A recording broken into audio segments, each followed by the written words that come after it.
Stihl, Echo, and Husqvarna do not want me telling you this money-saving secret.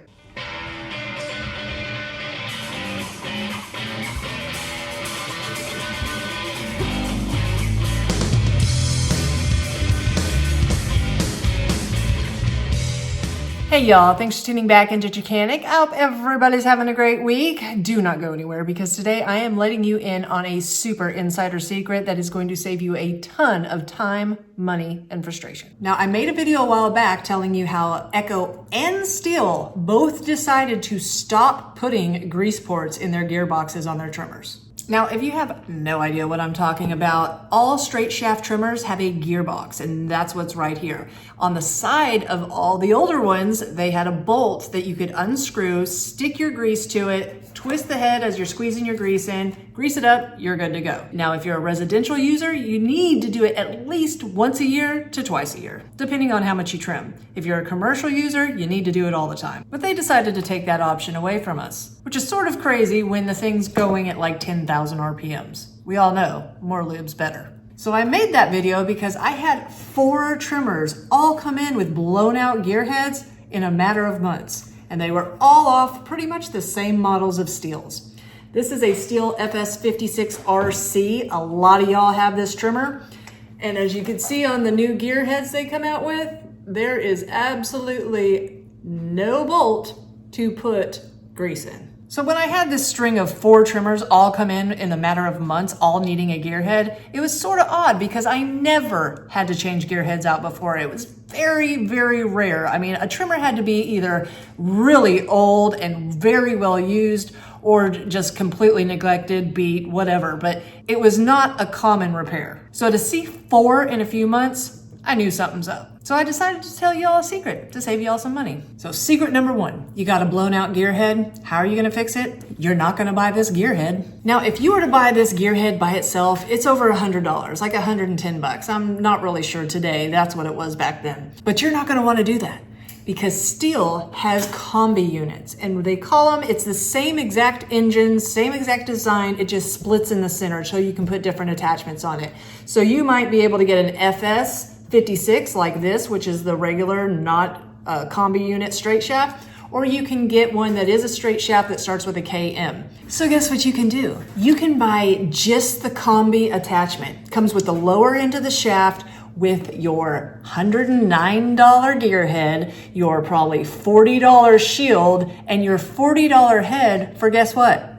$109. So instead of just getting a gear head, you can get brand new shield and a brand new $40 head for the same price. Now, you need to know this information because hopefully you have a really good, reputable repair shop, but if you don't, you got one of them shady repair shops, you know what they're gonna do? They're gonna buy that Kombi unit, they're gonna throw away the shaft, they're going to put the gearbox on your trimmer, put your old shield and your old trimmer head on there and charge you the full price for the gearbox. Then they're gonna sell that $40 head. Now, unfortunately with the Stihl, the Kombi unit attachment is gonna be the same exact gear head. You're still not going to get a bolt to remove to grease your gearbox. Echo's a little different. All of their attachments come with a grease port.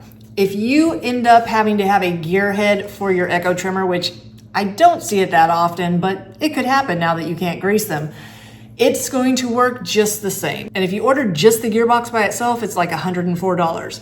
If you order the entire shaft assembly, it's $109 for a brand new gearbox, shield, and $40 head. So yeah, that's insider info number 1, but wait till you hear about this. So from selling probably 1,000 trimmers over the last 12 years at my shop, I can tell you from experience, I had a huge amount of customers that would come in, look at the display, they'd see their regular straight shaft trimmers, and then they'd see the PAS split boom systems. And although they were on the fence about it, they came in for a trimmer that day. They weren't coming in to get any attachments. And when they see the price difference of like $50 for essentially the same trimmer, the majority of the time, they would just go with the regular straight shaft. And you might have too. But then you get a little buyer's remorse, right? I mean, instead of having a bunch of different units with a bunch of different engines you have to upkeep, you have just one dedicated engine with this assortment of attachments on your wall. Whenever you need a pole saw, boom, there you go. You need a hedge trimmer, boom, there you go. You need a brush cutter, boom, there you go. It is super cool. But guess what, guys?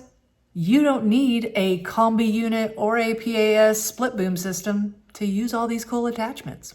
Because just like that money-saving secret where I told you to buy the entire split boom section to save you some money, all the attachments fit too on your regular straight shaft trimmer.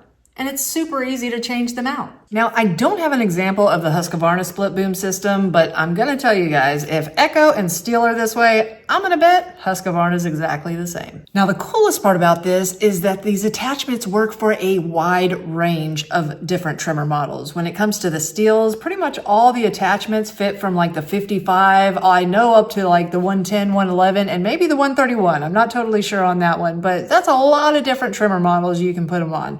When it comes to the Echo, you can get the PAS attachments for the SRM 225, which is like the heavy duty homeowner model, all the way up to like the 2620, which a lot of my commercial guys love. But check out this example of how much money you can save. Now, this info is especially for all you commercial guys, but also for all you homeowners with ridiculously tall bushes. Say you're in a market for an articulating hedge trimmer because, you know, you want to make those tops flat, right, guys? And so you see this Echo one and it's awesome. I mean, it articulates at 135 degrees, but the problem is that thing is $559. That's a chunk for anybody to chew on. So you know what you can do? Just like the trimmer heads, you can get the split boom articulating hedge trimmer. And it's only $289.99. All you have to do is take that shaft out and attach it to your existing trimmer. You'll have all that length from your trimmer to get really high up there. And it's gonna work just fine. You need a pole saw attachment? Well, why spend $429.99 on a fixed pole saw when you can get the PAS attachment for $209.99? Now, to take the gear heads off any of these trimmers, Husqvarna, Echo, or Stihl, you're going to need a T27 torque. I do leave these or sets to the bits in my description box below with all the other tools that I like to use. On the Echo, you've got one bolt in the side stabilizing it, and then you've got one bolt on the bottom that is holding tension on the shaft. On the older Echoes, you've got two bolts holding tension on the shaft and one holding it for stabilization. Now, the new Stihls, they like to hide it a little bit. You've got one bolt right here underneath the shield to remove the shield. And once you got your shield off, you only have one bolt holding tension to the shaft. Once you've got everything loosened up, it'll slide right off, and you will notice that your PAS system and your straight shaft both have the same exact end. So yeah, I'm sure Echo, Stihl, and Husqvarna really didn't want me to let y'all in on these secrets, but I'm here to save you time, money, and frustration. So guys, if you find yourself coming back over and over again to my channel, please think about hitting that subscribe button. It helps out the algorithm to make my videos shown to more people to save them time, money, and frustration. If you haven't found me at Facebook, find me at facebook.com/Chickanic. Find me on Instagram at TheRealChickanic, or find me at Chickanic.com, where you get your own t-shirts, hoodies, and long sleeve shirts.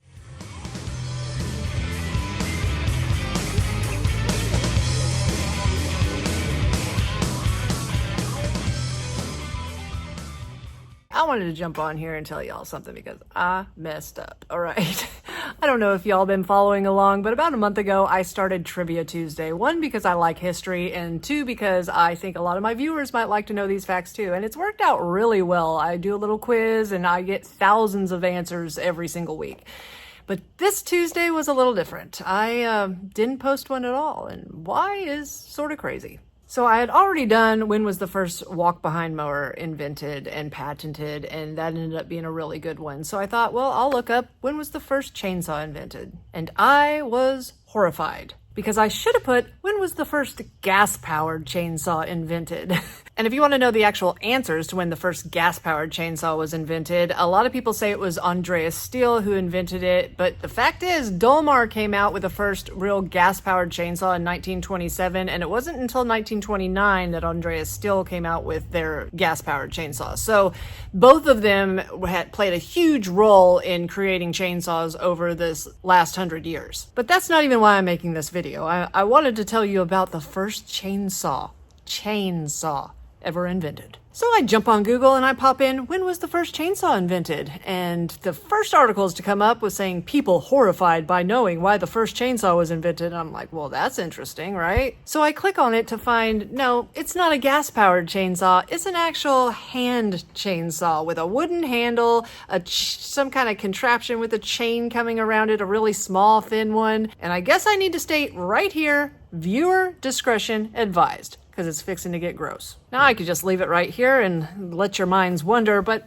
I'm going to go into detail that in the 1780s, a company named Aitken and Jeffrey Development decided to make a hand chainsaw. Now they were in the medical instrument industry, and they did this because back then they were afraid to do cesareans because I guess it just killed all the women. So they decided to make this ingenious chainsaw, and with that they would cut a woman's joint at her pelvis so the baby could come out easier. So this took me down this deep rabbit hole of medical instruments throughout the last 200 years. I got so deep into it, I forgot to even do Trivia Tuesday. So yeah, this is probably not the information or the video you expected to see from me today. But I promise I will get back to regular videos and regular trivia this Tuesday. Thanks guys. Have a good day.